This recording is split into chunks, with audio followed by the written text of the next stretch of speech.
ino ni projet yanjye y'imodoka nakoze izamfasha mu kumenya nuko mbonye ibikoresho bindi birenze ibi ngibi nazakora ibindi birenzeho nkakora n'imodoka nini nanjye nakwirwa mu bwanjye. Umwana wanjye yantunguye yakoze presentation ndatungurwa kuko ntago nari nzi yuko ashobora no kugaragaza ibintu yakoze. Niba dushaka abana bacu ko bagira ubumenyi bwihariye mu ikoranabuhanga nuko batangira kubyiga bakiri batoya. Ni kuvuga muri make mu bana bari hano harimo bamwe bamaze hano imyaka 2 kwa ko ino program ifata imisi igera muri 435 ariko ko ino activity twatiro ya bootcamp nabo yari maze imisi 10.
ino ni projet yanjye y'imodoka nakoze izamfasha mu kumenya nuko mbonye ibikoresho bindi birenze ibi ngibi nazakora ibindi birenzeho nkakora n'imodoka nini nanjye nakwirwa mu bwanjye. Kamere mbasobanurira ku bikoresho biyigize. Hano harimo icyo bita board. Iyi board bayita Arduino Uno. Iyi board iyi bayita Arduino Uno, niyo idufasha kugira ngo tubone programming izino moteri zayo zose ziri hasi kugira ngo zose tuzi programming. Izi moteri eshatu ko ziri hasi murazibona zose ari eshatu. Noneho tukagiraho na sensor imbere ariyo iyi sensor rero nayo ikaba idufasha kumenya niba imbere y'iyo modoka hari obstacle irabasha guhagarara. Noneho nimara guhagarara irategereza amasegonda make ubundi isubira inyuma.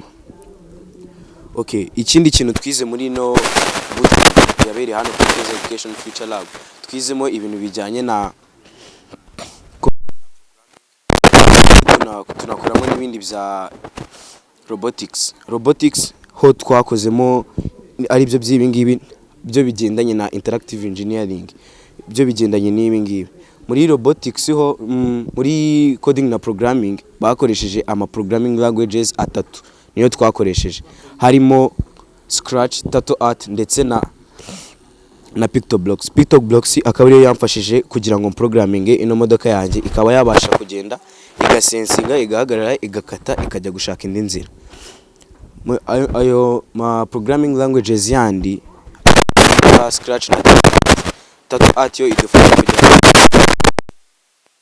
ngo dushushanye inzu ku bana batoya ni kugira ngo bashushanye inyuguti bagende bazishushanya uko babishaka uko babyiyumvisha. Muri Scratch ho idufasha kugira ngo dukore ama filme ama animations y'abandi bana batoya ku buryo twabasha kuyabereka bakaba banezerwa bakanyurwa. Ibyo nibyo twigaga muri no bootcamp yabereye kuri Keza Education Future Lab.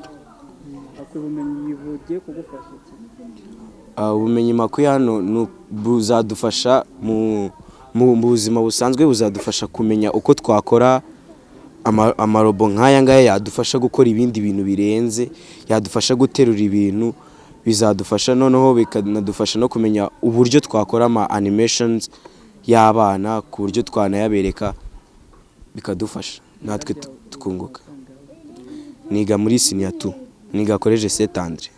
Nje nkunda icyo bita software engineering, nicyo numva nzaba mu software engineer tu. Murakoze, nitwa Benihirwe Marie Claire. Hano muri bootcamp inyigisho abana bafatira rwose n'inyigisho nzima nziza, kuko hari ibintu byinshi ubona zafashije abana cyangwa zafashije natwe ababyeyi.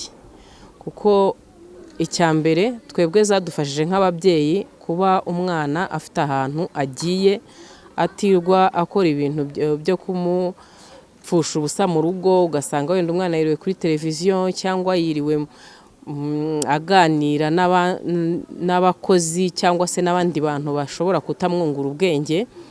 Ugasanga ari hano muri bootcamp afite ibintu bya innovation arimo gukora, kuko bageraga mu rugo akakwereka nk'ibintu yakoze, akakubwira ati umunsi nakoze inzu ndangije kuyikora, nestaramo itara riraka, nakoze imodoka nyiha amategeko n'amabwiriza yaho igomba kugenda, yahagera igahagarara, yabona obstacle igakata cyangwa igasubira inyuma cyangwa igakata ku ruhande. Ukumva ni ibintu byiza cyane, umwana yungutse.